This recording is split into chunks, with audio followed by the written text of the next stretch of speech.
Mi smo izredno in tudi osebno sem izredno zadovoljna, da imamo tako zelo uspešen javni zavod, Kulturni dom Franca Bernika, ker ga ne obiskujejo izključno samo naši občani in občanke, ampak je znan, bom rekla, tudi na državni ravni, eden najbolj uspešnih. Vrsto let se že dogovarjamo, kako bi širili kulturni dom in seveda tudi glasbeno šolo, kjer bi v bistvu nadomestili prepotrebne prostore, pa vendar, ker ne obvladujemo zemljišča v neposredni bližini, zaenkrat širitev še ni možna. Kar pa ne pomeni, da se ne trudimo pridobiti zemljišča.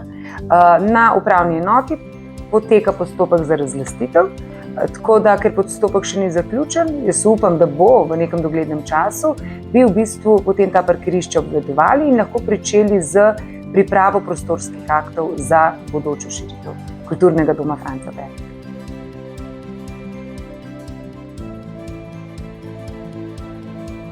Odlična pobuda občanke oziroma občana. O tem nismo niti razmišljali. Mi urejamo rekreacijsko pot ob Kamniški Bistrici. Trenutno tudi delamo novo vrv čez Mlinščico.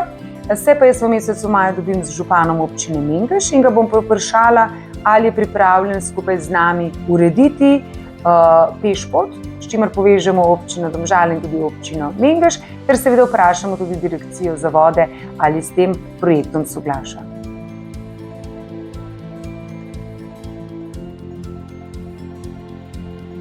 Ob občinskem prazniku v začetku meseca aprila smo v knjižnici za razstavo odprli in predstavili javnost, kako bo naš osrednji prostor v centru Domžal izgledal. Torej, mi temu rečemo kar zelena oaza Domžal.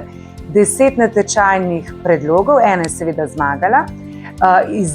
Vse so bile izredno dobre, tako da bomo zdaj to razstavo predstavili tudi prav na območje, kjer bo čez leto nastajal ta osrednji javni prostor Domžal.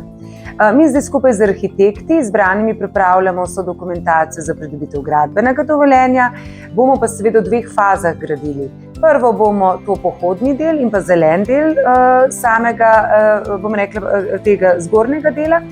Prvo zeleni del, potem tržnica, paviljon in pa tlakovana ploščad, to je prva faza, druga faza pa podzemna garaža. Smo pa za ta projekt, nam je obljubljeno iz dogovora za razvoj regije približno 3,4 milijona evrov.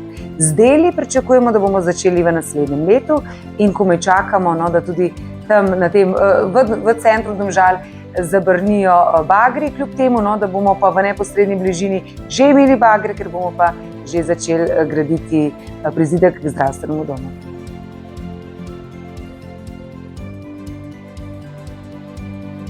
Mi se že kar spogledujemo z dnevom, ko bomo odprli tako zelo težko pričakovani center dnevnih aktivnosti, to bo v drugi polovici meseca maja. Še prej pa naprošam vse občanke in občane, ne samo starejše, bom rekla kar vse, da povedo, katere vsebine bi si želeli, da jih center dnevnih aktivnosti vključi v svoj urnik. Bo pa ta anketa dostopna na spletni strani občine Domžale in pa na spletni strani Domžalca. Tako da vabljeni k izpolnjevanju.